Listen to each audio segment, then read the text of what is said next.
And good evening, ladies and gentlemen. This is SVC Radio coming to you live from the Robert S. Carey Center here at St. Vicent College. Tonight, the St. Vicent men's basketball team, the Bearcats, will be taking on the Washington Jefferson Presidents. The Bearcats currently stand 15-5, 11-4 in the pack. Washington Jefferson is 16-5, 12-4 in the pack.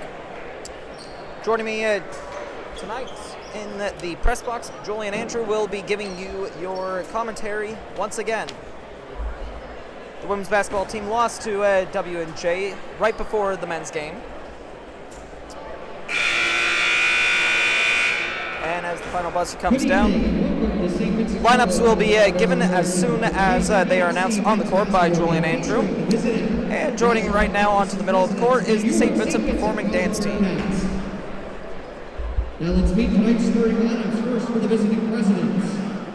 A sophomore guard from Bradenton, West Virginia, number 2, Matthew Cart. A freshman guard from Murrysburg, PA, number 3, Cameron Brown.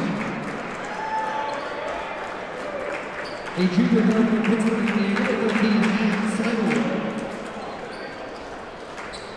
A freshman guard from Bridgeport, Ohio, number 14, Victor.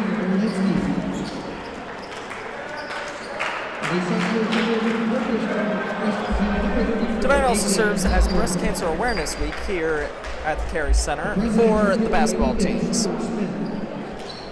On Wednesday, we also celebrated Women in Sports, especially noting all of our well-known members of the Bearcat family who have served in our college sports here.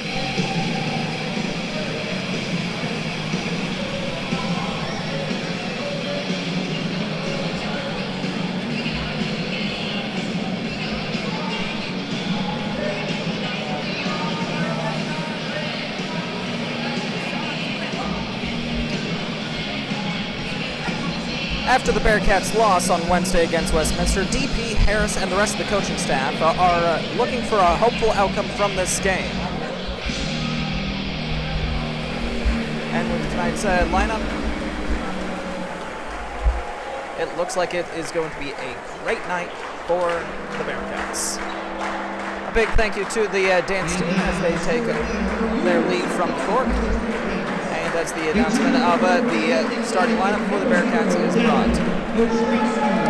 And at this time, I'll be turning the mics over to Julie Jefferson and Andrew Gillen as they bring you the commentary for tonight's game.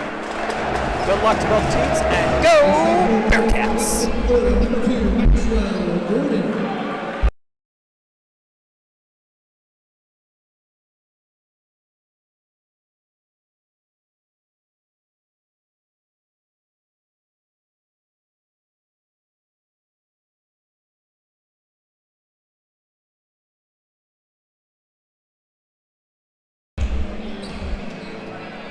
Everyone, and we're back. I'm sure you missed us. We are so back. Quickly going into starting lineups from Washington Jefferson, number 2, Matthew Cart, number 3, Cameron Brown, number 13, Matt Sile, number 14, Quentin Berlinski, and number 34, Lautner. Looking at St. Vincent, we have a little bit different starting lineup. Number 0, Devin Ostrowski, number 1, Javante Jones, number 2, Maxwell Gordon, number 11, Austin L. Jones, and number 3, Mike Isolino. Now, there have been reports, and I don't know if this has been true or not, that we will be without Jaden Gales in this matchup between Washington and Jefferson. I'm curious. His hair is down on the bench. That is true. He is just on the bench. Maybe he's just going to be out for the first half. We'll see. But having him not in, it definitely sets us back a little bit with his vert and his athleticism. Yeah, absolutely. Starting off at the beginning, St. Vincent won the tip, and Devin Ostrowski went up for a three-point shot. He did hit the rim, rebounded by W&J. Number 2, Matthew Cart, trying to go for a shot, passes it back out to number 13, Matt Sile. Starting at the top of the key, they're looking around. Number 13 is looking to pass, open gaps. Back up to number 2, Matthew Cart. He goes up for a long three. Bounces out and rebounded by number 33, Mike Isolino. WJ definitely has a slower offense. They want to control the pace of this game. Beautiful look by Mike Isolino. Fast break all the way down. Number 1, Javante Jones sneaks from behind. that pass and shot. Definitely a great pass, great look, good eyes going around the court. Number 2 has the ball for W&J. Top of the key. Now over to number 13. Looking for someone open. Pass it to number 34. The forward, long. He makes that shot. Now we're tied 2-2. Devostrowski's going down the floor. Passes it to number 1, Devontae Jones. Who then passes it back to Devo, and he makes the shot. Yes, it was a great cut. It was good to see the passing. Devo really started that play by outrunning his defender. His defender was just completely lost in the backcourt. Yeah, absolutely. Number 14 on top of the key. Over to number 34. He's looking to pass. Number 13 has the ball. Back up to number 3. 8 seconds left on the shot clock. St. Vincent's trying to go for the steal, and they do. Devostrowski gets the ball. And it gets tipped away by a W&J player, but stays on the St. Vincent end. It definitely looked like when Dev fell for that ball, he got tangled up with the W&J player, number 13. He seems a little bit shaken up, not Dev, but the W&J player. So we'll see if that affects his play. Hopefully it does, because, you know, it's Bearcats. An amazing dunk by Javante Jones, getting up there, dunking it right on top of that W&J defender. That was a great pass by the inbounder, number 2, Maxwell Gordon of St. Vincent. The W&J quickly passes the ball down the court for a Euro-step layup. It was suave, very smooth. St. Vincent passes it to Mikey Zolino. No good. Saved by the St. Vincent player into the corner. Number 2, Maxwell Jones tries to go for the shot. No good. Rebounded by number 13, Matt Sutton. It looked like the W&J coach was trying to call for a double dribble on Max when he saved the ball, but obviously didn't go his way. So the St. Vincent look, they were trying to double team the players on the block. So that was interesting. It worked in their favor because then they were trying to rapid fire it back to the guards, and they lost the ball. Well, it also seems like O was playing the 4, which he's normally our 3 or 2. So it's exciting to see what role they try to put him in, especially with the loss of Jaden Gales. I'm pretty sure Jaden Gales would be playing the 4 in this situation. Absolutely. St. Vincent gets the ball down the court. Osceola Jones in the corner, back up with Javante Jones and Devo Ostrowski. Devo goes for the shot at the foul line. No good. Rebounded by number 14. Seems both teams have the impression of trying to play a full court press defense, trying to get the ball out fast and early. Yeah, they're trying to move the ball around rapid fire. It was tipped by number 1, Javante Jones. Hit into the hands of Mike Zolino. He goes for the layup. No good. Rebounded by number 1, Jones. Mike Zolino fighting for that rebound. He still is managing to hold on to it. Yeah, that's great dribbling. And they reset the play. That was quite impressive by Mike. Definitely. Especially because he's not known to be the dribbler. He's known for shooting. They call a foul for Dev on his left-handed hook shot. Honestly, didn't look like a foul, but like I said, Sco Cats. Yeah. Exactly. I like the way you think, really. Yeah, so Devo's at the line. That foul is going to be called against number 3, Cameron Rowell from W&J.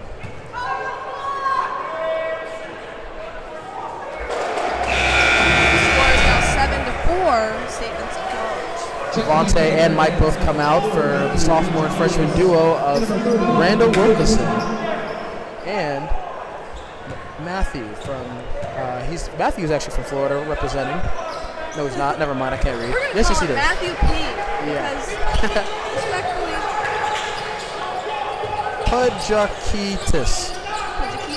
Pudjakitis. Yeah, I cooked on that, guys. No, All she right. didn't. W&J has the ball back and down on their side. Number 13 was trying to go for a layup, but it got stripped away by a variety of St. Vincent players. Number 2 decided to drive, pass out to Osceola Jones. He's looking for someone open, so he's going to move back out. Goes for the mid-range jumper, slides out, no good. Rebounded by Matthew. And the shot was good. Call a foul on Ocean. Looks for a reach in. Yeah, But WJ was quickly moving the ball. Ocean got the reach on that. So that's his first. when Ocean shot the mid range, he actually had a wide open 3, but I guess he just didn't even trust his shot. or if there's something else going on, but he decided to overlook it for the mid-range. Yeah, I completely agree. You're in a media timeout now, so we'll be right back.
All right, we are back.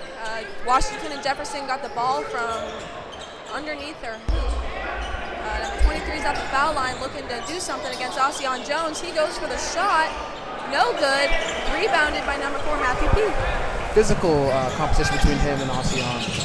Ocean took the ball down the court, passed it back out to the three-point line. Back to Ocean on the other side. He's looking for an open person. Pass to number 30, right back to Ocean. He goes for the layup. And it is good. Nice shot by Ocean, getting with that right hook. That was a hard one, too. It definitely was. Poked away. Right.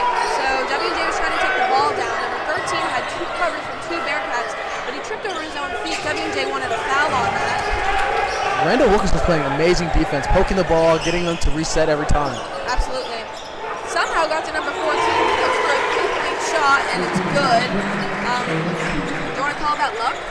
I wouldn't call it luck. These are collegiate athletes, especially Division 3. Division 3 is the best division, so. But that was luck, I will say. It was just unfortunate. Seems like a miscommunication between Ocean and Dev. Right. So we have some substitutions. Ocean Jones is out, as well as Mike Izzolino and Maxwell Gordon. We now. Mike Izzolino came in. No, Randy went out. Yeah, Randy's out. Randy Wilkinson's out. So we have Terrence Crosby. Javante coming back into the game as well. Yeah, Javante's now back in. And then Mike Izzolino coming back in the game as well. Wow. So, update. WJ really moved the ball around. They managed to get 2 backdoor cuts back-to-back. And they got the layup. So the score's now 12-9 St. Vincent. Mike Izzolino went for a messy layup, lost the handle halfway through, tried to finish unsuccessfully. Yeah, he just lost it on his way up. There was about 3 defenders in, but it's okay because WJ decided to just airball and then get called with a blocking foul. Yeah, that was smart from Devo. He saw that his player was kind of trapping him into the sideline. You can't technically do that. Like, he was pushing forward rather than pushing back. Yeah. All right, St. Vincent is inbounding the ball on the opposite end of the court. Trying to find it. Devo managed to grab it somehow. Got it to Mike Izzolino. To number 4. An amazing slam. And he makes the shot. That was Matthew P., the freshman. Yes. As we say it back in my city, yam time. All right, W&J trying to make something happen. Number 11's trying to drive in. Passes it back out to the three-point line. Nearly tipped by number 1, Javante Jones for St. Vincent. Number 13's looking to drive. He was stopped by his own player. He still goes up for the layup. And while the rebound was happening, number 4, Matthew P., drew a foul. And let me tell you, D.P. Harris did not like that from He was Matthew, definitely livid. with the claim that he should have boxed out. I support the players. I wonder what DP's decision is going to be. Will he just let him play, let him go through it out, or will he decide to reprimand the freshman? From the looks of it, they are letting him play. just shot the foul shots. Nathan Plotner, he's a sophomore who made both of them, and he's out. Substituted for number 3, Cameron Rowell. And St. Vincent is inbounding the ball again. They get it to number 24, Tara Crosby. He's looking to make a shot. Loses the handle again, and it's back to W&J, who's going for a layup and was blocked by Javante Jones, number 1. Great hustle by Javante Jones coming back on that end to get the block on the chase down.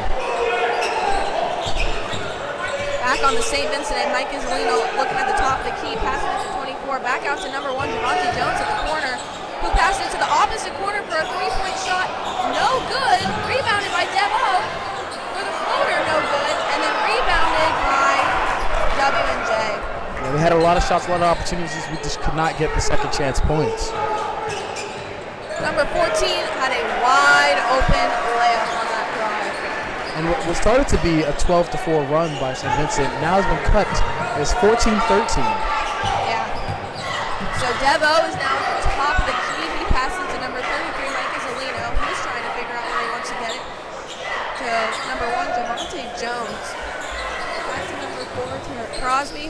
He looks to go for the shot, and he makes it. That's a layup. And just like in the last game, there's a lot of physicality, a lot of chippiness going on between these two teams. Absolutely. Number 11 from W&J is looking to take a 3-point shot. No good. Rebounded by number 33, Mike Isolino. We're heading back down to the St. Vincent side. He's pushing very hard to try and get, and draws the foul as well. You know, that was a little debatable. Mike seems to be consistently losing the handle on all of his layups. Well, I would agree with that statement because Mike is normally our shooter. He's our knockdown, get the rebound, and pass it back out to him. Right. So the fact that he's actually pushing the ball up the court, trying to go in for a layup, surprises me. I'd agree. Mike's first shot is good. The score is now 17-13 St. Vincent with 12 minutes left in the first half. Matthew P. and Devo have both been subbed out for Maxwell Gordon and Austin Jones. Now, as most may or may not know, Ossian Jones has a lower body injury, like shin. Maybe shin, maybe ankle, we're not 100% sure, but he has been seen around campus walking around with a boot. Right. There's been some confusion on the court between the refs, with DP Harris actually calling a timeout. I don't think DP called a timeout. I think he walked out to get his players onto the side. So basically what happened is St. Vincent, maybe it is a timeout. I think it is. Oh, is it timeout? I believe they said timeout. Well, just to clear what happened, basically W&J had the ball. St. Vincent scored. W&J threw the ball in, and Javante Jones stole it. But the shot clock wasn't reset from the initial time. But we're going to quick timeout. We'll be right back.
All right, we're back. St. Vincent has inbounded the ball. Number 2, Maxwell Gordon. They tried to double team him right away. That's crazy. He got trapped. Open. He's trying to dictate the play. Number 11, Ossian Jones is going in for the layup. Pass it to Javante Jones. And then number 3, Mike Isolino goes for the 3-point shot. That's what I was telling you about earlier. Mike Isolino is our shooter. Do not leave him open because he will knock it down every time. Fake pass out to the corner. It seems like Javante Jones was trying to get Ossian to get down back in the paint because he needed to guard that corner shot. And I think with Osion's injury, he doesn't want to. A lob up top. Oh, he just misses. It's okay. So, Mike threw a lob. Very good try by Javante Jones to make it. Yes, he was just off. I think it's because his momentum was carrying him a little too far. He didn't want to hit the backboard. But Mike Isolino got the rebound and we got the shot. Now number 2 from W&J just scored, Matthew Hart. All right, we have number 2, Maxwell Gordon, going down the lane to try and shoot it. A lot of rotation. Osio Jones takes it back out to Mike Isolino for another 3. No good. Rebounded by number 24, Tarek Crosby, and that shot's good. Tarek Crosby, the freshman, is coming in, has made a big difference already. Beautiful. So Javante Jones was going for that steal, called for a foul. All is well. That's just his first. Some substitutions for W&J. Number 23 is out. Nick Colucci. All right, number 13, Maxwell is moving the ball down. W&J is doing a lot of rotation. Number 2 is trying to figure out exactly what he wants to do. Number 13 is going in for a drive. Does a fadeaway jumper, and it's good. That was Osio Jones on the defense. Great athletic play by Tarek. Yep. Pass it Ball's back back out to to Tarek him. Crosby. He goes for a 3-pointer and absolutely drains it. DP Harris called a timeout immediately after that 3. All right. Just like that, St. Vincent is back on another run. After almost getting tied up at 14, they're now winning 28-19. Yeah, it's 28-19 with how much time was left on the clock? 9:56. There we go. Both teams have 3 fouls each, and we'll be right back.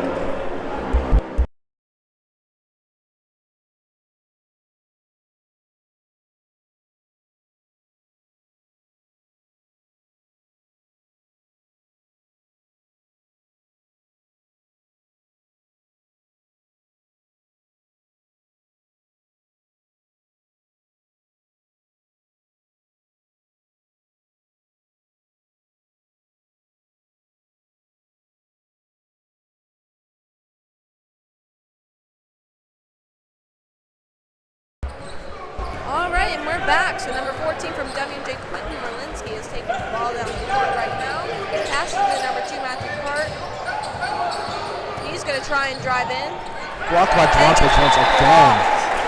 Javante with another amazing defensive standout. He is already showing not even just half of the first half done. He's already shown a lot of defensive performance stats. Absolutely. W&J player goes for a 3-point shot. It's no good. Somehow rebounded by number 34. Number 2 resets the play. And wow. Very dramatic ref down there, I will say. Yeah. He got the rebound and then called a timeout and was doing some crazy like WWE type of calls. But that is another timeout burned by St. Vincent Bearcats. It's the third timeout already in just the first half. Yeah, so essentially what happened is there was a lot of scuffle, and number 1, Javante Jones managed to hold on to the ball, and DP Harris was like screaming for the timeout. So It was smart on DP Harris and Javante Jones because the possession arrow is pointed toward W&J's direction. So they're able to retain the ball and not give W&J the ball on their side of the court. exactly.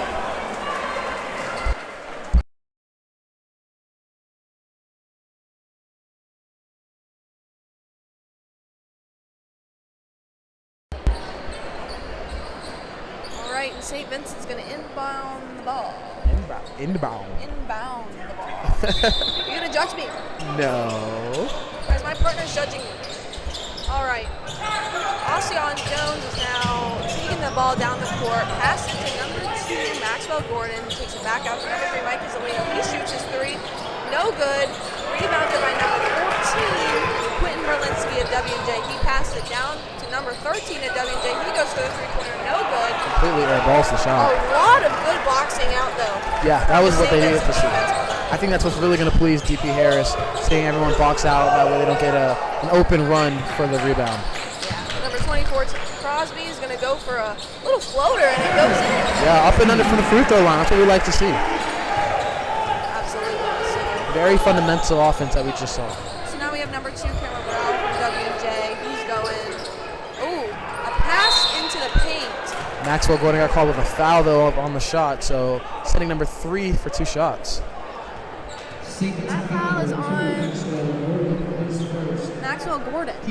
So, His first shot, but the team's fourth. No, his first foul, but the team's 4th foul in total. right. And it looks like we have Dev O getting ready to sub in, so I'm sure he'll probably take out Maxwell or Terry. Yeah, I completely agree. Another substitution is number 2 from W&J, Matthew Cart, was also sent out.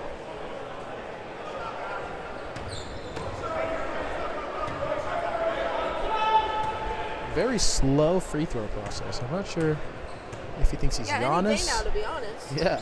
The whole building was quiet waiting for him. I gotta take a nap. You could have thrown that Jeopardy music on at any point in time. All right, Ocean Jones inbounds it to number 2, Maxwell Gordon. He's looking around, reset in offense.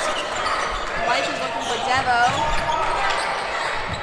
Number 2 was looking for a shot, realized there really wasn't one. He gets it to Mike Isolino in the corner, and he drains it! He hits that shot. That was a good job by Max, facilitating the offense, being a true point guard. So number 3 from WJ passed it to number 11, Michael Plasko, freshman. That's his first time he's in the game right now. He's looking to take a shot, no good. Rebounded by number 1, Javante Jones, back down to the St. Vincent side. Mike Isolino was looking to drive, missed an open person, saw Devo. Dev decided to drive in. Debatable no call foul on his shot right there, but it's fine. As number 14 from WJ gets the rebound. So number 14 passes to number 13, Matt Sal. He got double teamed from UP. Oh, and Mike Isolino went over the head of the defender, or of the offensive player. The offensive player, yeah. And got called for It seems that DP's plan when it comes to these screens, these pick and rolls, is as soon as the screen goes through, you just completely trap them and swarm them. Don't let them have the opportunity to get the ball to the passing lane. I gotcha. All right, and they called a media timeout, so we will be right back.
We're back.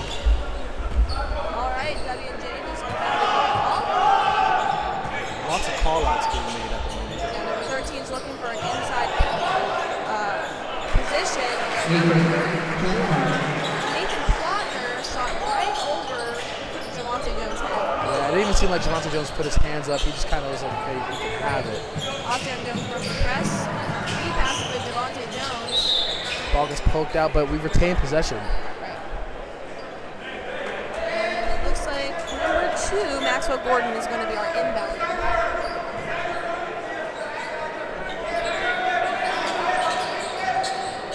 Mike Isolino for the shot. And Michael Leo is on one tonight, already with 13 points, 13 of the 36 that have been scored. All right, W&J quickly down the court. Number 14 brought it down, decided to pull up with the three-point jumper, and he made it. Yeah, they're trading threes at the moment. Mike Isolino trying to break the press. He gets it to Austin Jones. He's getting it down the court. Back to Mike Isolino. Mike tries to break two defenders. He's looking. Goes for the fadeaway shot. No good. Rebounded by number 11, Michael Plasko. On the ball. Don't know what to do. Number 34 decides to pass it to number 3. He goes in for the layup, and it's good. Surprisingly evading Javante Jones' long wingspan. Exactly. Devo trying to break this press. He gets it to Javante Jones on the opposite end of the court. Passes it back out to Maxwell Gordon to reset the play. Thank God for Javante Jones' long wingspan again, you mentioned it, because he was able to snag that without the ball going out of bounds. Absolutely. Around, Devo's looking inside. He passes it to Austin Jones. He goes up for a floater. Off the back iron, Javante could not get the rebound. No good. Number 13 from W&J is taking it full length. Gets it to number 34. Shot was no good. Mike Isolino is now racing down the court. Gets it to a W&J player. It's a bad pass. I thought he was going to lob it. I think Javante also thought he was going to lob it. Absolutely. Number 11 from W&J, Michael Plasko currently has the ball. He's looking around, gets it to number 34, who goes in for a post move. That looked like one too many steps. It looked like 5 too many steps, but again, you know, we just go here. Right. So Devo's trying to get this ball down the court, gets it over to Maxwell Gordon. Washington Jefferson had a pretty good trap defense that they were running from full court, but they were able to push the ball up the floor, and Javante just goes up and gets fouled. He will be sent to the free throw line for 2. That was smart from Javante Jones because he looked around and saw that none of his other teammates were kind of open. Yeah. So it was a good risk for him to try and take that shot. With exactly 5 minutes left in this first half, Javante Jones is going to take his first shot. It is up, and it is no good. Current score is 36-29, St. Vincent. We also have Mike Isolino being subbed out for Tarek, the freshman. Also to note that foul against Javante Jones was from number 14, Quentin Berlinski, the freshman starter from W&J. And his second shot was up and good, so it's 37-29. Javante Jones also being subbed out for the freshman Matthew P. As well as Mike Isolino. Yeah, that was mentioned. Oh, sorry. I was focused on the W&J player because they were having a little scuffle. St. Vincent Bearcats tried to run a full court trap defense that did not work. In fact, it ended in an alley-oop play for W&J. Pass it all the way down to number 4. So drive in. No foul call. Another debatable call by the refs. So number 11 from W&J is looking for a shot. He's trying to shoot it over number 4, Matthew P's head. However, it was rebounded by Devo, and D.P. Harris screamed at them to slow down. Yeah, well, D.P. Harris was also basically at the three-point line. I'm surprised they let that slide. All right, number 2, Maxwell Gordon holding on to the ball. Austin Jones grabs it and makes a shot. Yeah, way to recover a broken play. W&J also slowing it down like St. Vincent, bringing it down is number 2, Matthew Hart. We did see D.P. Harris yelling out 1. I don't know if that's a man defense, if it's a non-press, but it did work out with W&J turning the ball over. Yeah, and so D.P.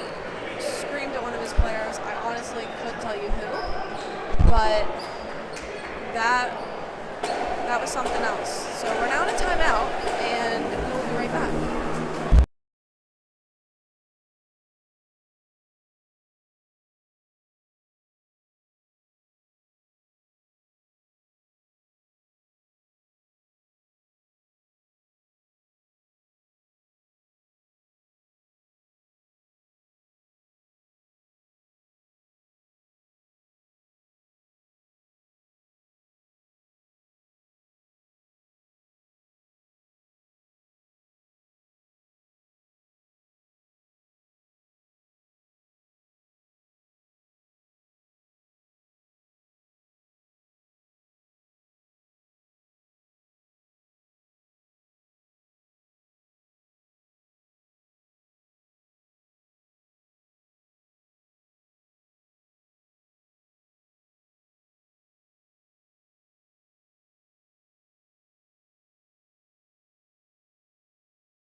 And we're back.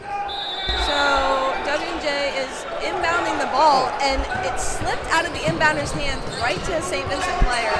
Maxwell heads-up play, getting the ball, making sure he didn't lose concentration of it. Devo with the long three-point shot off the front rim. Nice rebound by number 23 from W&J. Completely blocked off. Rebounded by Crosby. That was pretty impressive. He got up pretty high on that. He did get up really high. He was trying to snatch the ball, but ultimately the refs called a jump ball. And because the arrow position is in W&J's favor, it'll be W&J's ball from under the hoop. Right. So number 23 at the top of the key. They pass it all the way to the other side of the key by number 3. Number 14 debating what he wants to do with the ball.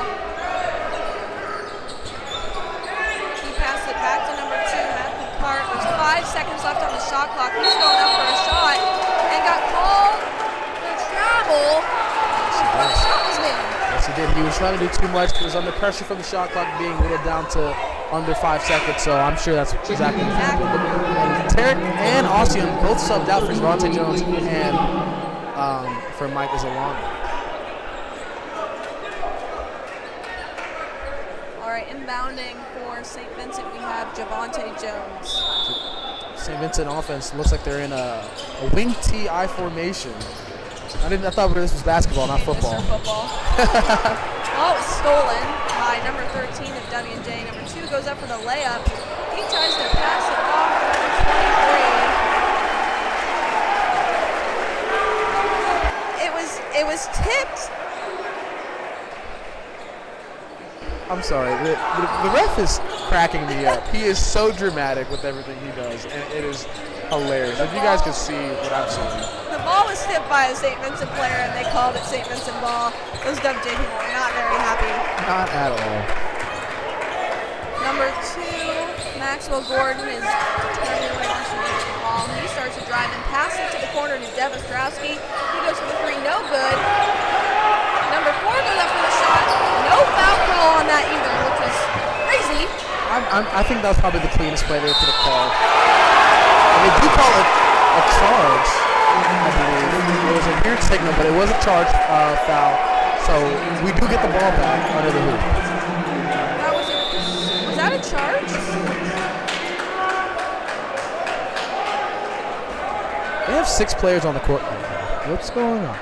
No, they didn't call it a charge. Okay, so I don't... The referee most certainly called a charge, but once he realized that everyone liked the foul call, it looked like he stuck on the foul call idea. Definitely did. Austin Jones replacing Matt P again. I don't know if they're just playing rotator, but that seems to be happening. It also seemed that W&J actually only had 1 foul shot, even though they missed that shot. Right. So Mike Isolino and Austin Jones broke the press again. They're going towards the hoop. Mike Isolino wide open for a 3-point shot, and it's good! He finds the bottom of the net every time.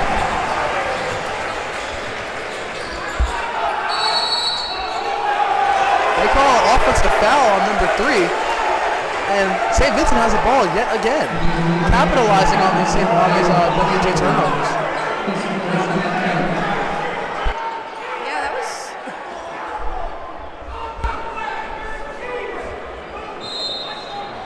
W&J fans are not happy at all. They are screaming from the sidelines. W&J quickly stole the ball. And they're going to call a foul on Ossian. Even though he's traveling. But who am I? I just go here. Speaking on to the W&J fans, we do see a numerous amount of them because W&J is only about less than an hour away from St. Vincent's campus. So every time, whether it's St. Vincent plays at WJ or WJ plays at St. Vincent, you will see a huge crowd. Exactly. So number 33, Mike Isolino, is getting a break. They put in Tarek Crosby again. Number 23 for WJ is shooting foul shots now, and that's Nick Bellucci. He's going for a second shot. Little score update, because I tend to forget that. 42-35, 2:14 left in this half. It seems like both teams have been completely pressing in the full court all game. Ocean trying to break the press. Made the very smart decision to let that ball roll out of bounds. Indubitably. And I believe we are now in a timeout. So we'll be right back.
So we're back.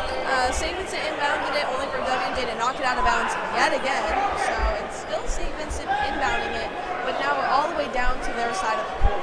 Yeah, it was a weird inbound pass. It looked like it got tipped, and then a W&J player was trying to, what we like to call in Pittsburgh Nation, Tony toe tap the ball inbounds. However, it did not work out well for him. So number 2, Maxwell Gordon, inbounded out to Dennis Strowski. He's looking for number 1, Javante Jones. Back out to Tarek Crosby. He goes for a reverse layup. No good. Rebounded by number 14 from W&J. They look to set up the play. It's a very acrobatic play and just not work out well. Number 3 was open for a 3-point shot. No good. Rebounded by number 23. And stolen by Ocean. Yeah, tipped by Ocean. Stolen by number 1, Javante Jones. He goes in for the layup. And it's good. That was a great play by Javante. So number 14 is now on the top of the key for W&J. Number 13 now has the ball. He's looking for an opening. He's going to drive it all the way in. He got called with the foul. Eric did on number 13. Yep. For a body. That'll be his first foul of the game, though. So almost everyone on the starting lineup, except for Dev O, has a foul, if I'm not mistaken. Well, good thing it's only 1 foul and not 4.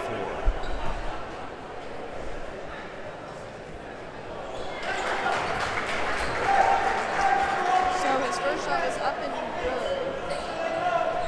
Yes. Going up for a second shot now, and that is good. So the score is now 44-38.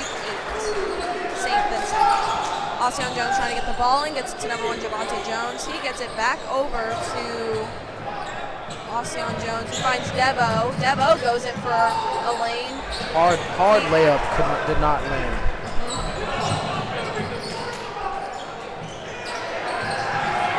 Some confusion on the St. Vincent Bearcats side. I'll tell you exactly what happened. They were hung up on the last play because DP Harris was screaming at the ref that was another missed foul. They were expecting something to come from that, and that the W&J player had a wide open lane to go and get a dunk. And now they stole the ball again, and we're only winning by a basket. It did seem like W&J had a little bit of momentum. However, Devo was able to pass it over to Tarek Crosby for an easy slam.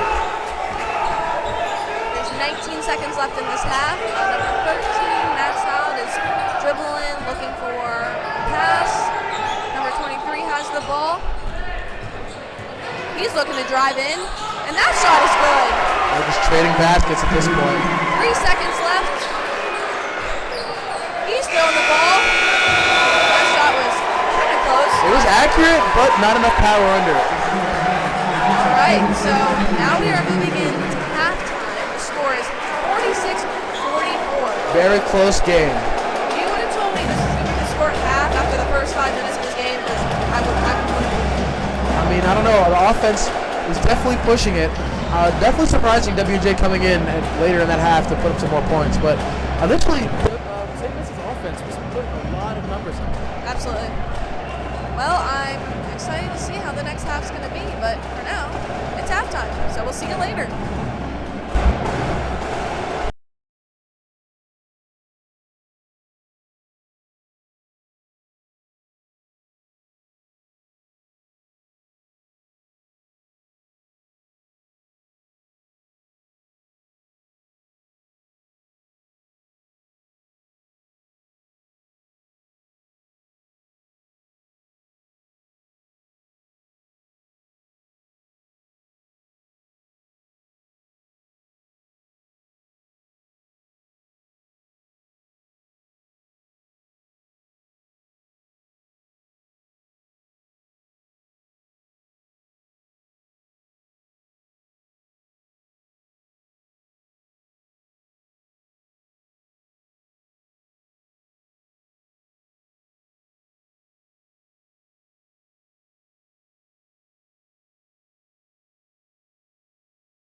And this is WSVC Radio Station Manager Matt Boyer here for your halftime update. Right now, the St. Vincent Performing Dance Team is on the court as they perform their halftime show before the big moment that everybody here has been waiting for.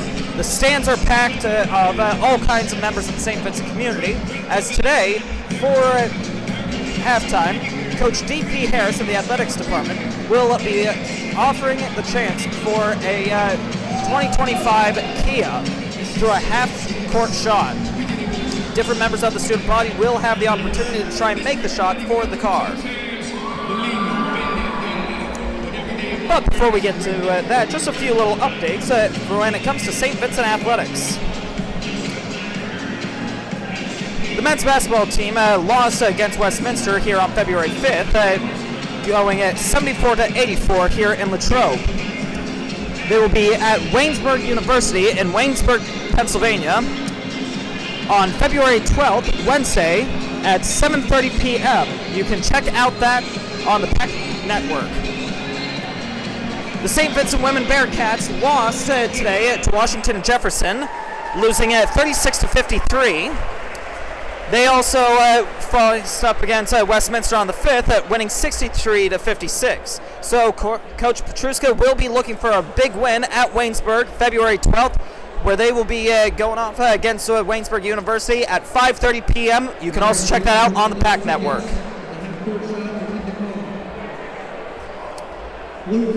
In women's bowling, the bowling team is right now down in Greensburg at Hillview Lanes, where they are currently winning through the AMCC Round Robin 2 tournament. They face up against Hilbert College, where they won 882-800. They won against Pitt Bradford 913-845. The Bearcats continue their winning streak against Alverna University 980-764. And they also won against Penn State Barron 943-816. Tomorrow they'll take on La Roche University, as well as Pitt Greensburg and William Smith. Good luck to the women's bowling team.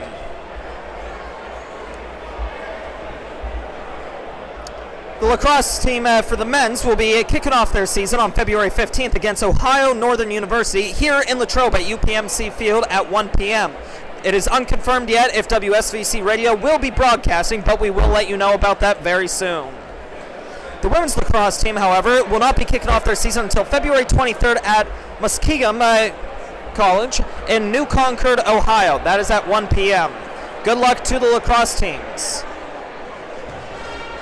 The swimming team participated in the Carnegie Mellon Western PA Invite on February 1st. No team score has come from it.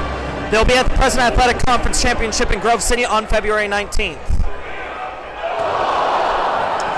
And as a surprising turn of events, as they kick off the chance for it, our very own Ben Tantalo, a member of our sportscasting team, was the first person to take a shot from the half court and missed. As we wait for the next person to come up and try, getting back to the athletic update, like I was saying, the swim teams will be at the President Athletic Conference Championships February 19th, Wednesday, in Grove City. Good luck to the swim teams for that. The track and field teams participated in the Youngstown State Mid-Major Invite on February 1st in Youngstown, Ohio. No team score was available from that. They will be participating in the Boston University Valentine Invitational on February 14th, on Friday, in Boston, Massachusetts. Good luck to the track and field team. The men's volleyball team won against Carlow University here in Latrobe at the Robert S. Carey Center, winning 3-0, 25-9, 25-14, and 25-18. They'll be at Mount Alois College on February 11th in Crescent, PA at 7 p.m. Good luck to the men's volleyball team. And last but not least, the wrestling team faced up against Teal College in Greenville, Pennsylvania, winning the match 43-6. They'll be at the President Athletic Conference Championships on February 15th in Waynesburg, Pennsylvania, going at 11 a.m. Good luck to all of our athletic teams in their upcoming events. Also a reminder to all of our listeners, WSVC Radio is celebrating 100 years as the official voice of St. Vincent College. Throughout the year, we will be having all kinds of different events and specials coming your way. Check out all of our platforms that we are broadcasting off of: YouTube, Spotify, Apple Music, and soon to be Podbean for any updates. Also, don't forget to check us out on Instagram for every update coming your way. While tuning in, do not forget to check out all of our different radio and podcast show that we host throughout the week. Sundays, you can catch myself and my co-host, Mr. Alex Ryan, on Bearcat Buzz, as we bring you all of the latest news and buzz from around campus. Mondays is Catching the Facts with Dan Sisk and Eric Schroeder. We've had to cancel the planned Super Bowl live broadcast tomorrow. However, they will be there on Monday to give a reaction to the Super Bowl game. Sundays, you can also catch Dan Sisk as he brings you the real takes, giving his reviews on all of the newest movies and TV shows. Tuesdays, you can catch up with lead sportscaster Colt Easterling and his co-host Andrew Lukuski as they bring you Inside the Den, where they will be recapping this week in St. Vincent Athletics, looking forward to what's in store in the upcoming week for our Bearcats, and interviewing a player of the week.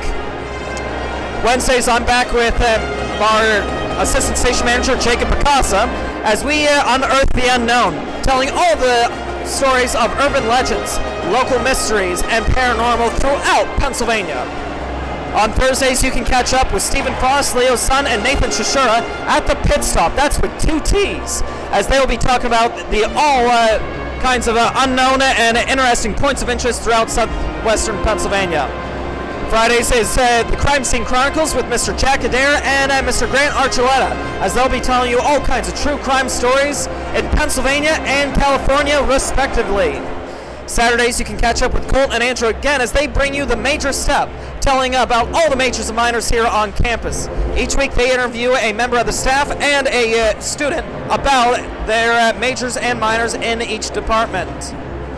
Also coming your way very soon, of the weekend of February 21st, 22nd, and 23rd, you will be able to catch up with myself and Miss Isabella Rustin as we bring you Yinzer on the Go. Bring you all the best destinations in the greater Pittsburgh area. First episode will drop on Sunday, February 23rd, as we go off and tour the Heinz History Center in the Strip District of Pennsylvania. Just a little under 6 minutes and 30 seconds until the second half of this game gets rolling. Andrew and Julie will be back for that, but until then, we will be taking a break. But before we take a break, just one last little bit of announcement from the athletic department.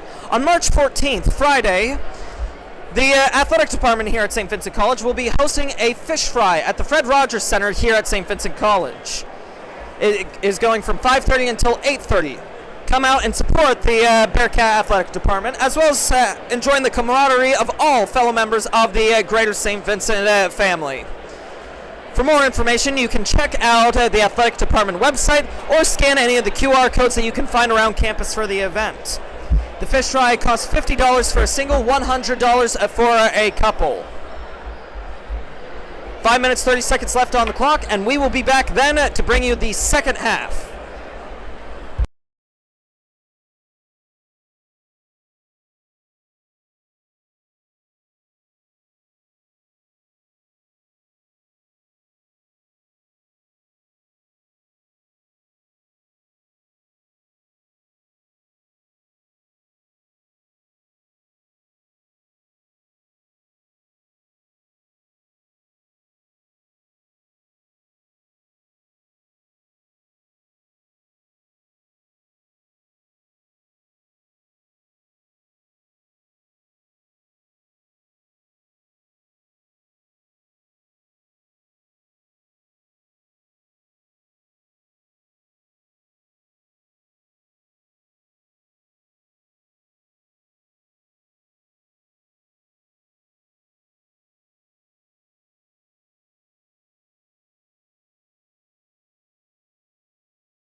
And we're back with the second half of this game, and Andrew and Julie will be bringing you the second half. Go Bearcats! Thank you, Matt. So St. Vincent just inbounded the ball, and guess what? The shot clock and the regular clock did not start. That's just not right, man. Come on, let's keep the game Supposed to professional. start the game on, on a good note, right?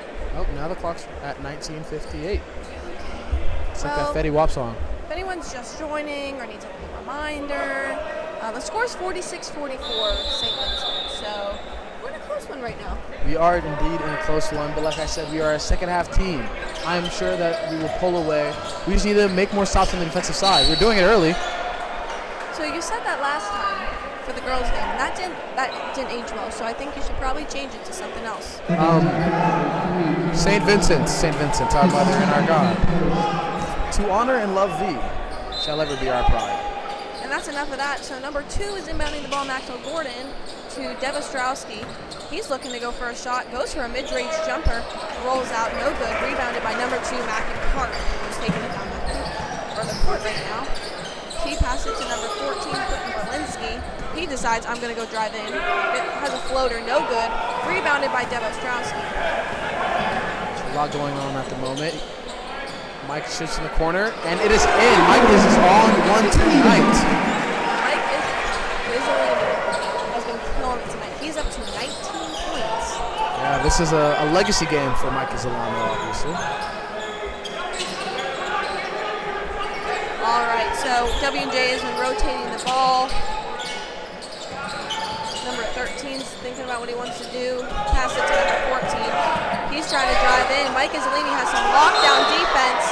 And they call And a they call a foul. foul. That was a debatable foul. It could go both ways, but me personally, I would not have called that a foul. Oh, that's not good. That's Mike Isolini's 4th foul. Oh, we are now in. We have a Bearcat in foul trouble. And he was expecting to be pulled, and they're keeping him. Yeah, well, all he needs is one more foul, and that's our top scorer being out for the rest of the game with 18 full minutes left. So our shooter is number 14, Quentin Berlinski. Score is currently 49-45, and it is now still a 49-45. He missed the foul shot. That was you jinxing it again, wasn't it? I'm like that for real. All right. Ocean Jones passes it to Dev Ostrowski. He's looking for an open lane. Passes it to Maxwell Gordon. Back to Dev Ostrowski. Puts it to the corner. Stolen! Again! And Maxwell Gordon, he goes for a layup and makes it. Yes, Maxwell Gordon recovered on the mistake that was made earlier just then. Decided to take it into his own hands. He's been reluctant with his shots. He's choosing not to shoot as often. So we'll see if that changes now. So, are you seeing what I'm seeing on the bench? What am I seeing? I do. I am seeing it. That looks like a Jaden Gale is potentially getting ready to come in. Yes, he does look eager to come in. I know he was upset that he had to miss his first half. And to me, he looked like he would have had a ball game. Dev Ostrowski going in for a layup. Oh! And that's goaltending. They do call it goaltending. It would have been a really good block, but he was just a half a second too late. Mike Isolini did come out now for number 24, Tarek Crosby. Just preserve him for later in the game. You know, put him in when we need offense. We don't need him to play tight-knit defense at the moment. Right. All right, so number 13, Matt Child is going down the court for W&J. We're looking for some lockdown defense. At least that's what DP is trying to say. They call a push-off foul on number 24, Derek Crosby. It was I don't know if that was. I can't disagree with it. I mean, you can't call. His hand was on him and he pushed him. You can't call a foul on it like that, though. Especially with how physical this game has been lately. I can understand if they were calling it all night, but respectfully, it has not been. All right, so number 13 went to drive it and he missed it. Number 34 got the putback and a dunk. So now we have Crosby coming down the court, looking for an open person. No call at all. DP Harris did not like what number 2 was doing, Crosby, so he's putting in number 4 Matthew. You know, it's a lot going on at the moment. Seems like there's a lack of discipline with the plays and shot selections. I don't know if Tarek thought he was going to be able to go in and just slam it, but there was a lot going on. Yeah. So on this last play, Crosby got the ball. He decided to drive in, but then right before he got to the hoop, he opted not to. Passed it back out, so number 2, Maxwell Gordon, restarted the play. And did someone knock it out of bounds? What happened there? They called for a foul on a W&J player for when Maxwell tried to drive in, so that's why they're inbounding. However, Maxwell just tried to push it out into in-court, but it was tipped out of bounds. So with 19 seconds left on the shot clock, they're going for another inbound.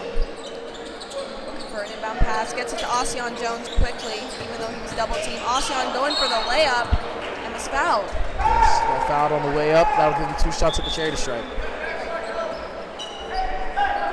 And that foul was from number 13, Max. W.J.'s team. Current score is 53-51. Still a tight-knit game, only up by 2 points for the Bearcats. Now 3 though, so let's see if Ocean can push it to 4. I feel like there's a hate-hate relationship between number 4 and DP Harris. First shot was good, second was not. We're heading back down to the W&J side. 13's passes it to number 14 on top of the key. He was double-teamed by St. Vincent. Those Russ is hard defense right now on number 13. And number 13's looking to go to the hoop. Looking for a pass. So number 3's going in. And he dumps it. Yeah, it just seemed like Matt P, number 4, didn't have the lateral quickness to, readjust himself to once number 3 for Washington Jefferson was trying to drive in. Right. Ocean Jones got it down the court, passed it to Noah Strowski, who's now passing to Javante Jones. He goes in for a shot. No foul call. And they gave the ball to W&J as well off the tip-off. Quite debatable. I don't know about you. The refs look a little sleepy tonight. They do look a little sleepy, a little tired. I don't know if they just, I don't know if they were refereeing the girls' game as well. But my favorite referee is not giving the same energy like he did in the first half. I have to second that. St. Vincent just stole the ball from W&J. Ocean Jones is looking for an outlet pass. He opts to drive in, completely off the mark. He grabs the rebound somehow. Javante Jones was looking for a shot. He drives it in. Gets fouled on the way up. That's good. Good job.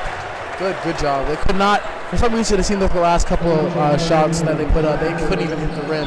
So getting the foul off, it seems that W&J is playing a lot closer defense inside the paint. I think majority of the points from the first half for the St. Vincent Bearcats have been inside the paint with Javante Jones and Ocean.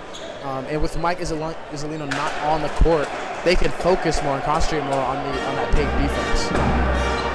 That was a great evaluation. It's a timeout now, so we'll be right back.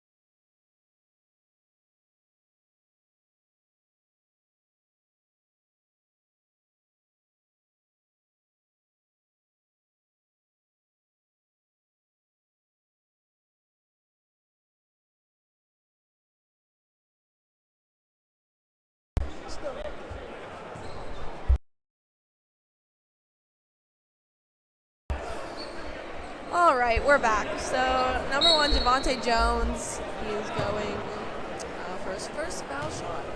Current score is 55-53. I know Javante Jones very well. He's actually one of my residents, so I know for sure he will make a 56. Look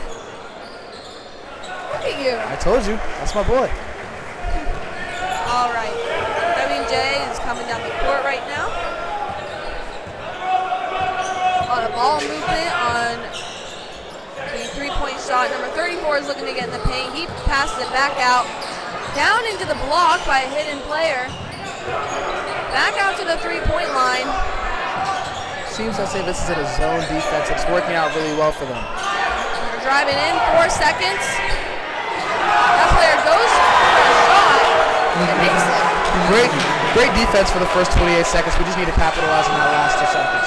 Right, that was number 34, Nathan Plotner, that shot from WJ.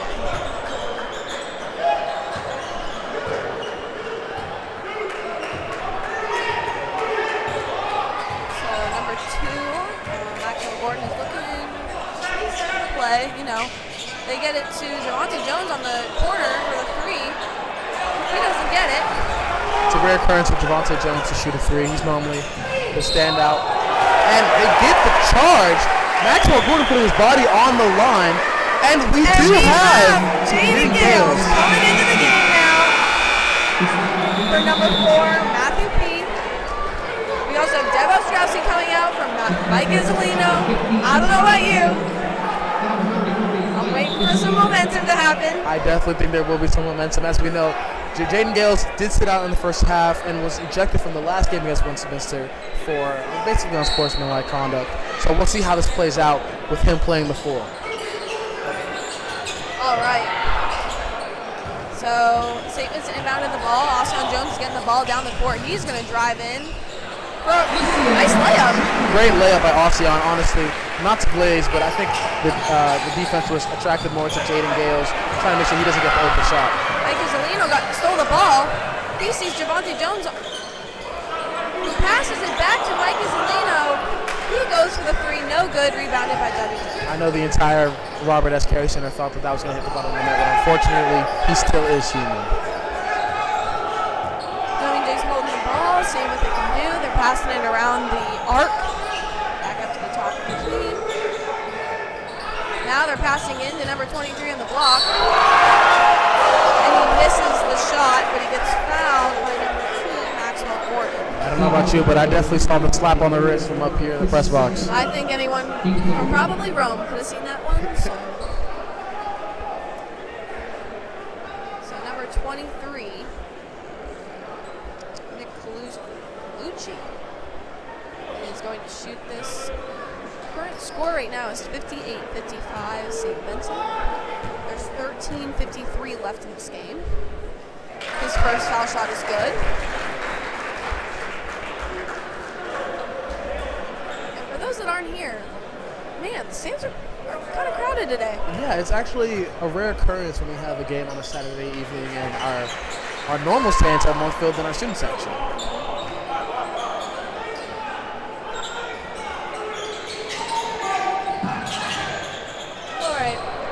Oscar Jones got the ball in. He's driving down the court, resetting the play.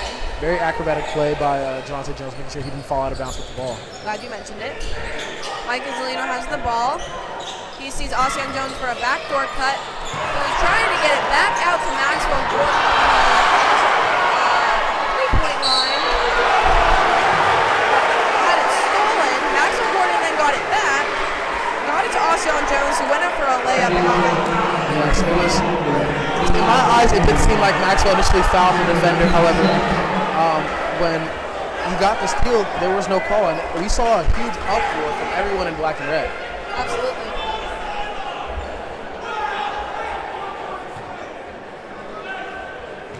And to be honest, that ref did not look so certain that it was a foul.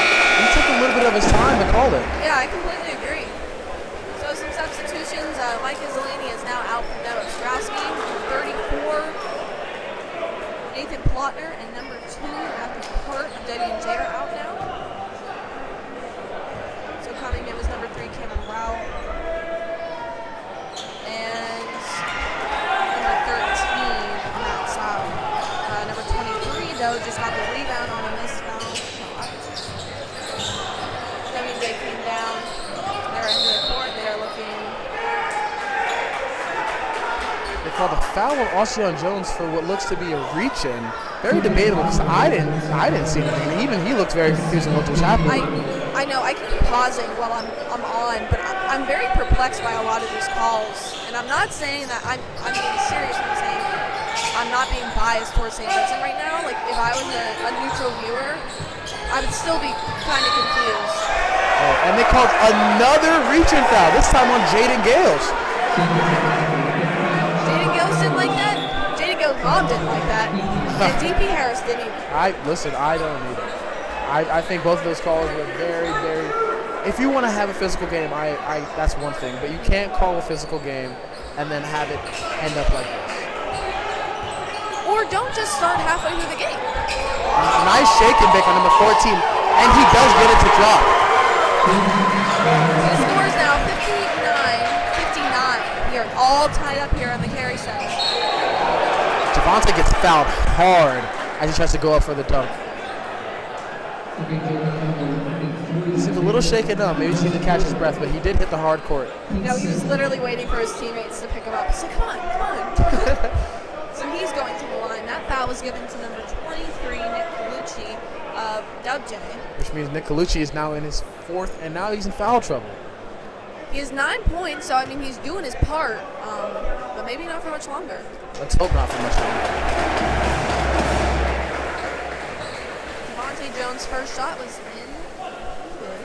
He's up to 10 points now. As well as his second. It's good to see Devontae Jones nail those shots. Vincent's trying to press unsuccessfully. Number 14 is looking to go in. They are absolutely trapping everyone. Very good job by Maxwell Gordon getting back there in the paint and causing an inflection. That way we can reset the defense and slow everything down. This is one great thing about trap defense. When it works, and when it doesn't, it does not. And from what I'm seeing tonight, they've been doing trap defense pretty frequently, but it's a 50-50. It is a 50-50. As to whether or not it would work. So Jaden Gales just got the steal on the W&J inbound. So we're back to the St. Vincent side of things. We're looking around, trying to see if Ocean Jones or Jaden Gales is going to get open. Everyone seems a little too stagnant at the moment. Wow. Beautiful lay. After a controversial double dribble, Devontae Jones was able to weasel his way through into the paint with a beautiful layup. Absolutely. Number 11 from WJ is going in for the layup. And they call another foul. On number 2, Maxwell Gordon. That's going to be his third. That will be his third. He is now looking into foul trouble. 2 more fouls to be out of this contest. So, even though he only has 2 points, he's facilitated his offense to a T. Absolutely. Yeah, so looking at fouls and foul trouble, St. Vincent only has 2 that are technically in foul trouble. So number 2, Maxwell Gordon with 3, and then Mike is leading with 4. So he has limited minutes going in the second half right now. Yes, he does.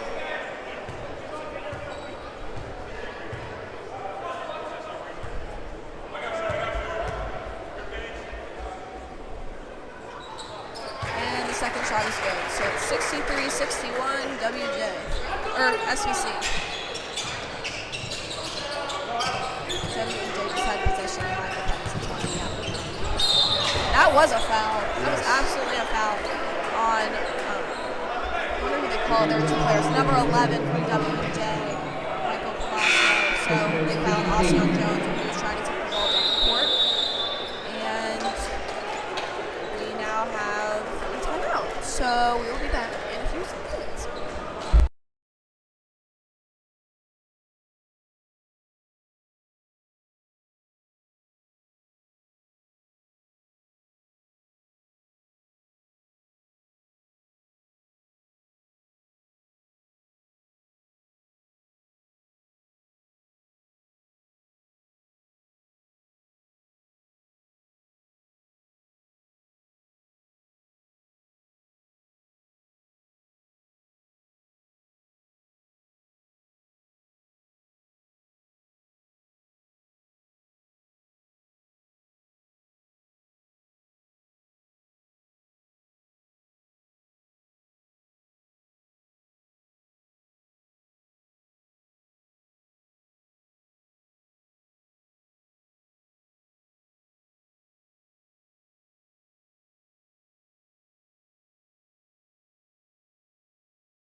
miss us. Guess who's back? Back again. All right, Ocean Jones went for his first foul shot, and it was good. Yes, it was. It's good that we're connecting for the charity stripe. Last game, we did not have a good outing. Going for a second shot is also good. So scores now 65. 61. I was waiting to see if we could update it. They're going to cut my back return.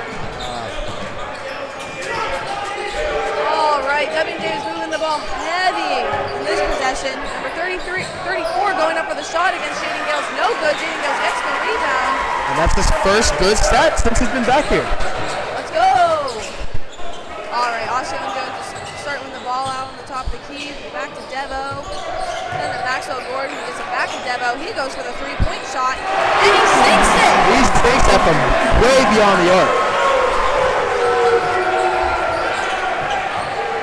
All right. Coaching staff is really screaming at them just lock down on defense right now. That's definitely what they need. They need a couple of defensive stops, and then they can run away with this game. Right. They're consistent. That was me. The mic hit my other mic. Sorry. Number 2 from W&J decided to shoot that ball. It's back out to the top. W&J is trying to find a path.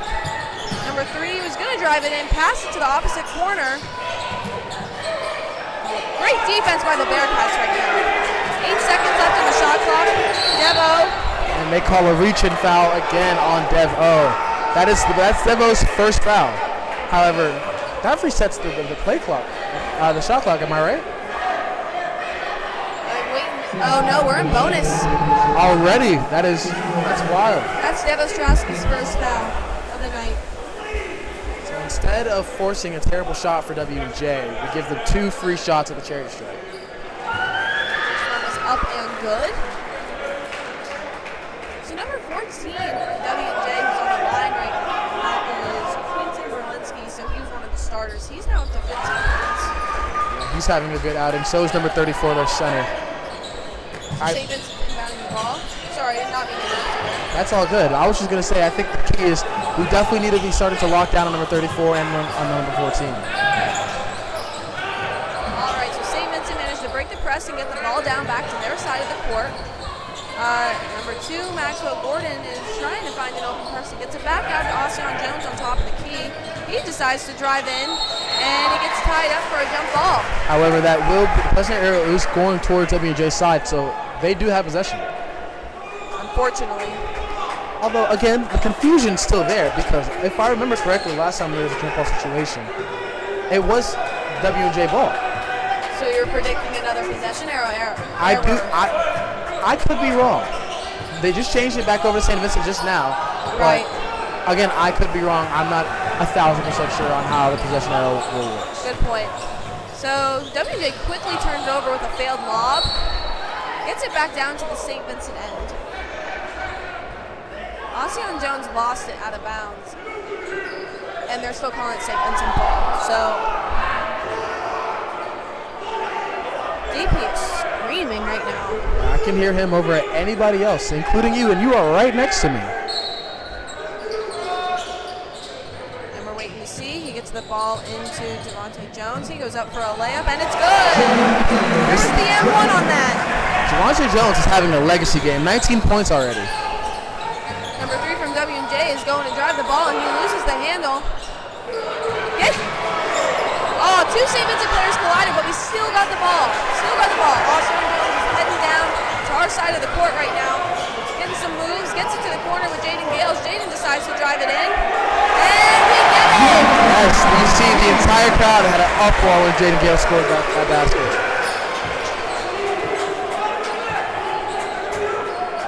All right, so number 14 from W&J is at the top of the key. W&J's doing a lot of ball rotation into the corner. Now it's to number 34 in the paint, and a successful backdoor cut. Going to the basket. I will say, Javante does look a little tired.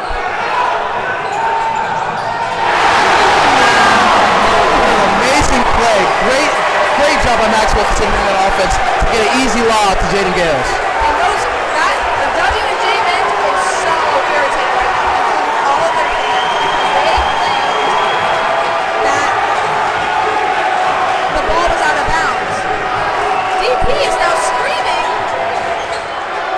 lot going on. WJ bench so they can tell them to calm down. There's a lot going on, a lot of emotions going.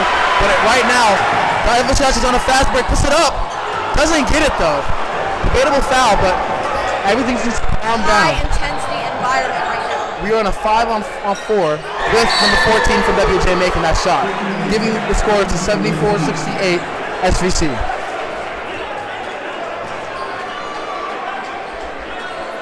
So there's a lot of uproar right now between the WJ bench is very mad at the referee. GP came in and he's mad at W&J. Yes. Because he claims they're distracting the referees. They definitely were distracting the referee, but it gets to a point too where there has to be some type of sideline infraction or violation where DP Harris was so far onto their side of the court. I have to agree. I know most of the time if two coaches are talking, they meet in the middle, but I'm still go Cats. All right, well, 8 minutes left in this game, 74-68 SVC. High intensity. The referees are talking. There's a lot of deliberation between the three of them, but it is good to know that both teams are in the bonus, so any foul, any pokage, any blocking, take it to charity strike. Right, absolutely. At number 1157. W&J was out of that timeout rather quickly. Yes, they were. They seemed to know what they were already going to St. discuss. Vincent just finished it. Well, that's in St. Vincent fashion. You always take the longest. Right.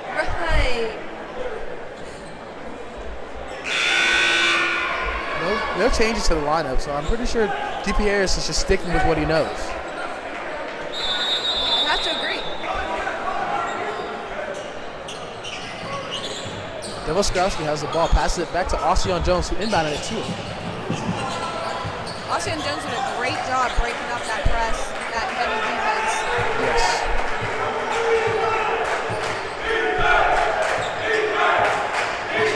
W&J bench getting a little rowdy, screaming a defense chant. Devo decides to quiet them and got fouled on the three-point shot. They did call a foul on the shooting. However, that is again a little debatable because Devo did not get touched in his shot. It was when he landed where they called the foul. Which that counts because it was still part of a shot beginning to end. I do understand that. It was just a little slightly debatable. Most basketball players actually don't know. So Hey, go Cats. We take it and we run. go Cats. Growl. Meow. So Devo's first shot was good. Devo's second shot was good.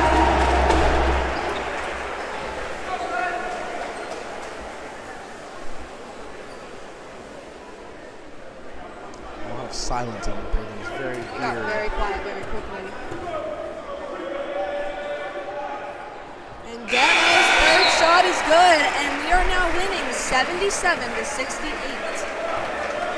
Yes, we are. We've decided to break up that W&J momentum that they initially had and taking it our way.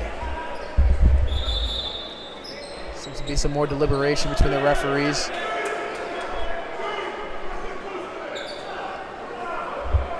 All right. This little shot clock debacle. Not even shot clock, I guess game clock. The shot clock would reset after a foul shot. Yeah, it would. So it's going into W&J possession.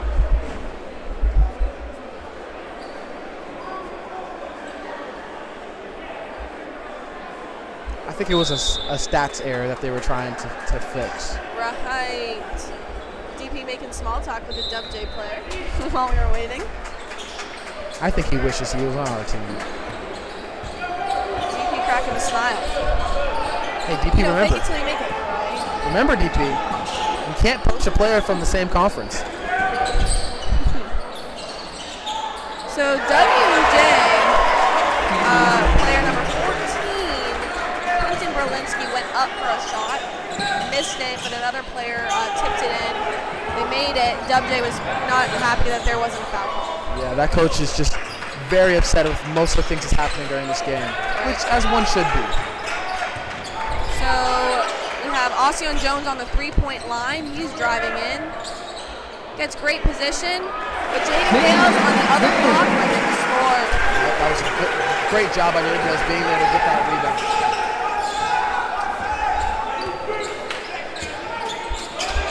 And Jaden Gales, who only got in this half, is already up to 8 points. That's amazing to see Jaden Gales actually being very effective as the game's gone on. We don't need him to do much, but when he does what he needs to do, it works. That was an air ball 3-point shot by W&J. He was trying to call for that someone fouled him, but the refs were not having it. So St. Vincent is inbounding the ball. Ocean Jones is going to get it to Maxwell Gordon. Back to Ocean. He's going to get it to Devo. Passes it back to Gordon. To the corner to Devontae Jones. Back to Devo. Resetting the ball on top of Maxwell Gordon. He's going to drive and pops it to Devo. Devo went in for the layup, and it's good! Found the bottom of the man on a tough layup. Very acrobatic by Devo. Absolutely. Devo's already up to 14 points. WJ's slowing down. Maybe they think that's going to help them. Number 3 was off completely alone. He went up for a mid-range jumper. Good tip toss by Jaden Gales. And it now St. Vincent ball. Absolutely. Jaden Gales holding on to the ball. He gets it back to Devontae Jones, who gets it to Maxwell Gordon. He's looking for some movement. Gets it back to Devontae Jones, back up to Maxwell Gordon, who goes for a 3-point shot. No good. Jaden Gales trying to get the rebound, unsuccessful against 2 WJ players. Yeah, that's Maxwell Gordon's first 3-point shot. And it got tied up in between the two of them, but they called a foul on Devo instead of it being out of bounds on W&J. That was a mere, I'm telling you, both players caught the ball at the exact same time off that shot. Off of an air ball, might we add. It wasn't even close. So And just like that. Oh no, Devo only has 2 fouls, so they took on Devontae Jones for a little breather. There's 5:18 left in this game, and they put in Mike Izzolino. Yes, remember he is in foul trouble, so any foul in the next 5 minutes will take him out for the rest of the contest. Jaden Gales tried to go for the rebound, but unfortunately it was tipped out of bounds. So that resets the game clock, or the shot clock to 20 seconds, with WJ inbounding right under the hoop. I sure hope it doesn't reset the game. WJ debating what they want to do. He's going in for an open shot. Oh shit. Oh. Scary fall between the 3 of them. I'm so sorry. There's a lot of collision with the W&J players. No one, please Okay. don't fire me. All right, my apologies. No, my true fear on that was the one W&J player was on the ground, like he was on his back, and if the player that jumped up was an inch, like towards the left, he would have landed on that guy's face. Yeah. I got a little worried. I'm glad you're worried about them. That's why it doesn't happen. But after that foul, Ocean Jones is now with foul trouble with 3 fouls. So now we have 3 players that are on the brink of being thrown out the game. Yeah. It's a little worrisome, but all is well. Devo has the ball on the top of the tree. He almost got tripped, stopped, got it to Maxwell Gordon. Devo goes for the 3-point shot, no good. Poked out of bounds by Devo was Ocean. very sneaky on, or not Devo. Ocean Jones was very sneaky on. Yeah, sort of like a Jose Alvaro. GTA Yes, Jose, yeah. absolutely. That era of March Madness was crazy. The way he brought it into the NBA too. Most game does not translate like that. Absolutely. So W&J is inbounding it on the St. Vincent side. They're going to try and get it down to the other side of the court, and they're doing it quite well. Good defensive standout. Blocked by Jaden Gales. Ocean Jones is heading down, and Jaden Gales knocks it. Great passing, great defending by Jaden Gales. It was good to see. Oh, Jaden Gales again with another steal. Pass it to Mike Izzolino. He pulls up on the top of the arc. Does not shoot it though. DP wants everyone to slow down for a second, gather their breath, and just try to run out this clock, being up 12 points against W&J. Maxwell Gordon goes in for a layup, and it's good!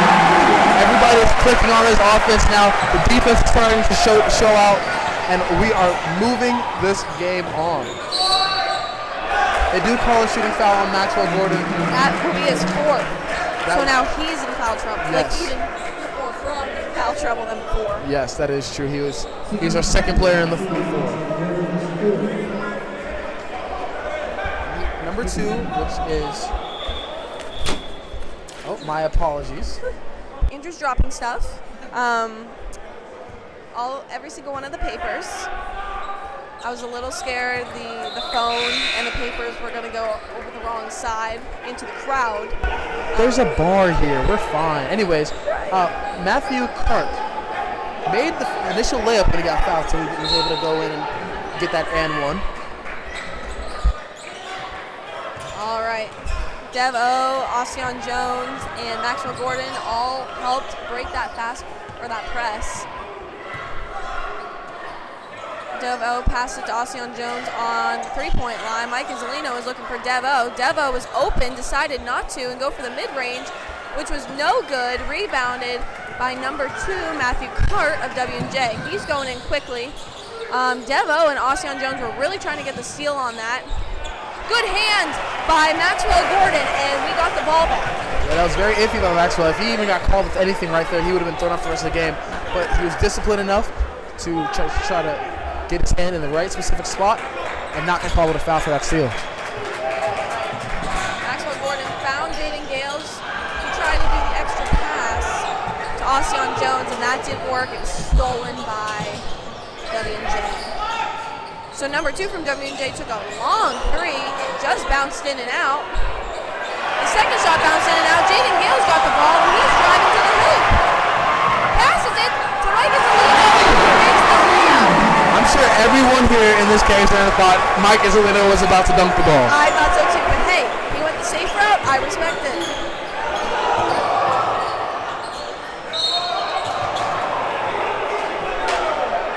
It seemed that Mike Izzolino got bumped He on the did. backcourt. They didn't call the foul on him. They called the foul on Ocean Jones, though, for Ocean another Jones bump mid-shot. Now also has 4. So we have 3 players on the St. Vincent team that are at 4 fouls. That is very worrisome, very troublesome, just because the last 2.5 minutes are the most desperate times. People start throwing up shots, start trying to drive in. They're going to try and get these guys out of the game. All right, well, we are in a timeout with 2:38 left to go. The score is 87-74 St. Vincent.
Back, and number 34 from W&J is going to be shooting. So Nathan Plotner, sophomore forward. This will be his first attempt at getting some points in the last few minutes. He's been a little quiet. It's been number 14 to do most of the damage against St. Vincent.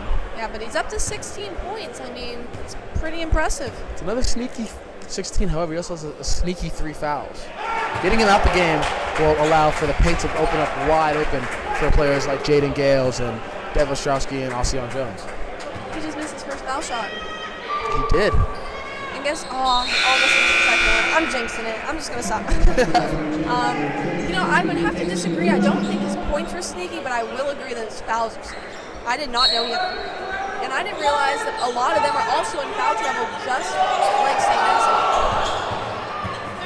Wait, did you see that? I did see that. So I believe there is a rule where if you pass it while the guy is out of bounds. Oh, was he out of bounds? Yes. That's completely allowed. That's completely allowed, yeah. If you pass it to the guy who's out of bounds so that they can do another inbound, it is perfectly legal. That's a foul. Maxwell Gordon was getting absolutely pummeled by number 13 for Washington Jefferson, which that will be his, number 3 for Washington Jefferson, which that will be his 3rd foul as well. So now there's 3 people for W&J in the 3-foul territory, and number 23 is with 4 fouls. And Maxwell Gordon was shooting foul shots on that because we are now in the bonus, and his first one was good.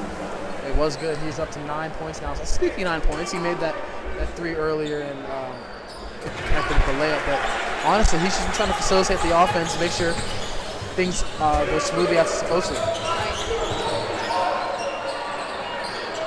Number 34 did a one-on-one or a 1v1 versus Jaden Gale. Successfully got that one.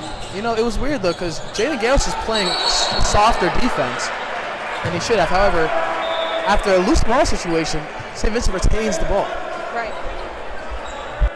So it's St. Vincent ball coming in on the side of the court. Inbounded by number 2, Maxwell Gordon. Ossian has the ball, tries to go down the baseline, is denied from that angle. So now Maxwell has the ball far from the top of the key, close to the logo, trying to facilitate the offense to make up the shake. Right. Immediately gets fouled by number 2, which that would be number 2's first foul of the game. Wow. Did they sub him in for foul purposes? I believe so. I believe that they subbed him in because number 23 came off the court.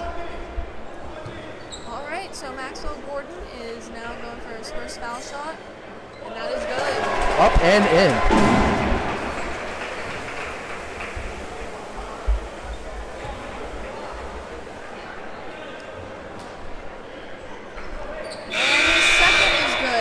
Score is 91-77 St. Vincent. Mike Isolino is getting subbed out right now for number 24, Tarek Crosby.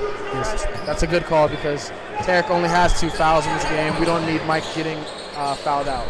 I completely agree. Very hard defensive play by Ossian, playing a gambling game with his 4 fouls. Right.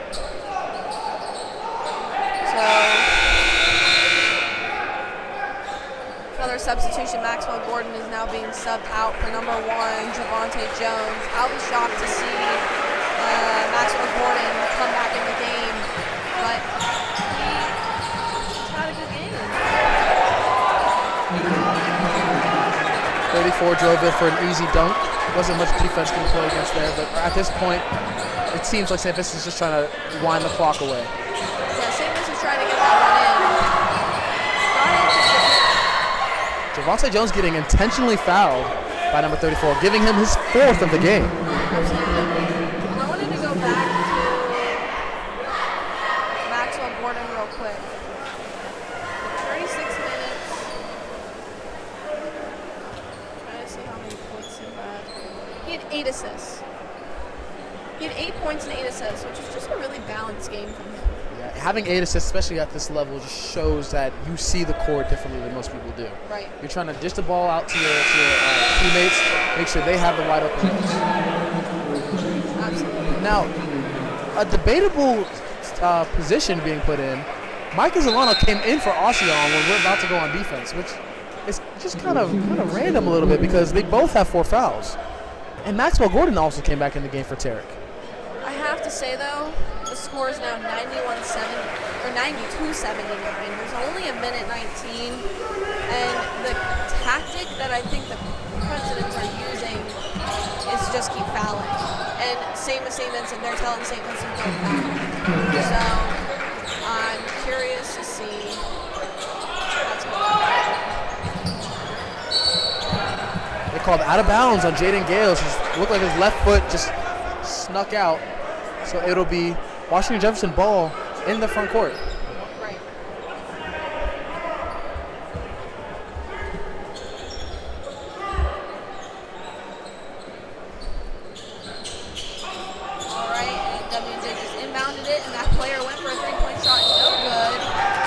called a They call it foul foul. on Dev O. So that'll be Dev's third foul of the contest, taking number 13 to the charity stripe. We are in like double bonus. Both teams have over 10 fouls. Ocean Jones is now going to come in for. Well, I think we'll have to wait for the first free throw. Yeah, I was trying to be a little suspenseful on that. Someone tried to catch number 13 off guard with a random screen coming from the other side of the court. Jaden Gales being subbed out. Jaden Gales was in for 14 minutes and had 8 points, 3 rebounds, 1 assist, and 3 steals. Good in turnout. 14 minutes. Was a really good job. Did a really good job being a bench player, a role player. Absolutely. You know, I know that might be different from his career. He's been starting here since he's been a freshman. So him coming in and making a difference off the bench could be a tactic that they use moving on forward.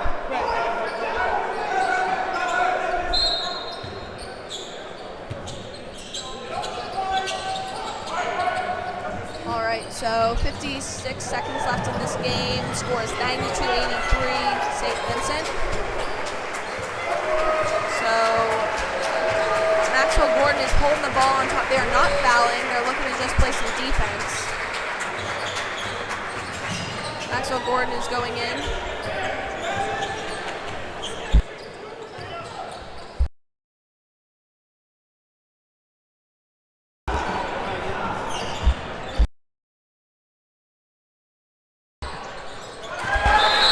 Just like that, W&J got the rebound after a missed shot, took it down the court, and banked the 3. So now St. Vincent's only winning by 6 with 24 seconds left in the game. Right.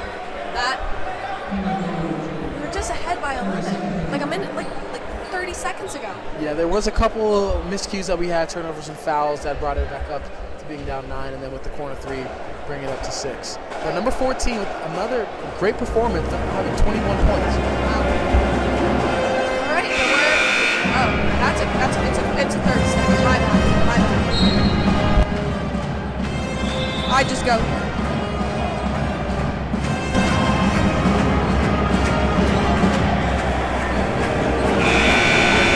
I'm really curious how they're gonna, how it's all gonna finish. Yes, our main thing right now is we need to finish. We started strong, which is what I talked about during the girls' game. We finished strong, but we have still 24 seconds left. Exactly. Let's see if they're gonna foul. They almost got the ball taken away from them. They just stole it. That was a travel that they did not call. So now they're down. WJ's down 4 points with 16 seconds left in the game. And they call a timeout. Wow, 92-88, 16.3 seconds left in this game. W&J's on a roll, stealing the ball, but we're going in a quick timeout, so we'll be right back.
All right, guys, so we're back. Like I said, 16.3 seconds remaining. It's 92-88 St. Vincent.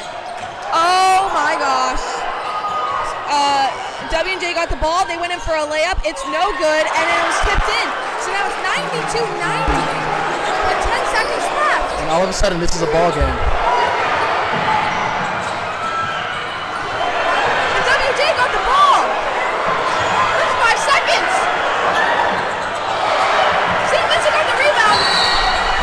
called for a foul.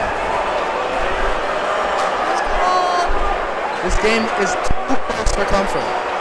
We were just up by 11 points with about a minute left in the game, and all of a sudden, with 0.2 seconds, we are only winning by 2. However, Javante just got fouled, and he just needs to sink. If he sinks these 2, then the game's over. If he makes 1, then W&J still has an opportunity to make a 3.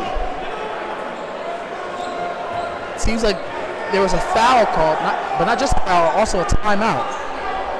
So now the coaches are deliberating on what needs to go on. So this is what needs to happen. So they fouled, right? Yes.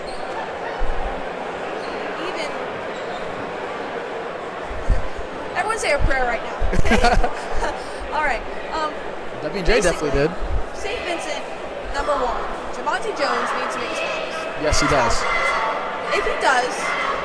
If he makes 1 and they shoot a 3 to win, or that would tie them. He needs to make both, and this game will be officially over. What I think would be the best scenario, push comes to shove, is if Javante only makes 1. Let's say he misses the first one, he makes the second one. Everyone play back, and as soon as the ball's inbounded, you foul, because that only gives you 2 shots at the line, not 3. Well, from the looks of it already, they are already playing back. I think they're only sending the 1 shooter up and they're going to put the rest back. That's smart. That's smart. Make sure you guard the 3, because whatever happens, you do not want to give up the 3. Even if you're winning by 4, you don't want to give up the 3. This game is too close. If you weren't watching the game, you would think that this game was neck and neck the entire time. Right. But just like in the first half, W&J decided to make a crazy comeback with like 2 minutes left. It's just crazy the way you look at it. This was a fantastic game to watch, and St. Vincent on such a run. Yes. Only for all that hard work to be diminished in the last literal minute of this game. What happens is they thought the game was done and won. They were winning by 11, and they were like, okay, we don't need to be doing any more. But W&J, they did not quit. Right. That's scary. Javante with his first attempt at the charity stripe, and he misses.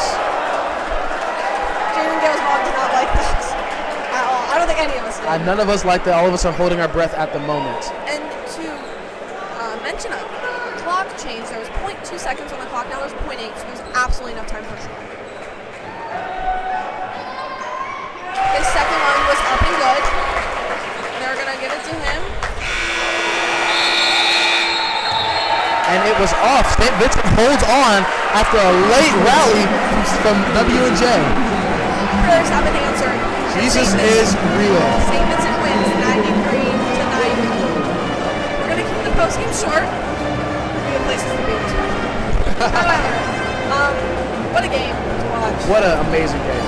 I just couldn't believe the foul trouble. If you look at they have a board in the end with like 8 players. Tons of 3s and 4s for fouls. So very aggressive game.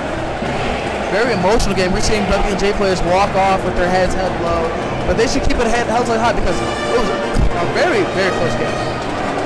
Absolutely. Well, Robert S. Jim, we thank you for being with us and putting up with me and Andrew, for both, not one, but both game broadcasts. So. Yeah, I know it's tough listening to a NARP and a football player talk about basketball for 3 hours, but we did it. Exactly. You have a good night, and we're going to pass it off to Matt Boyer now.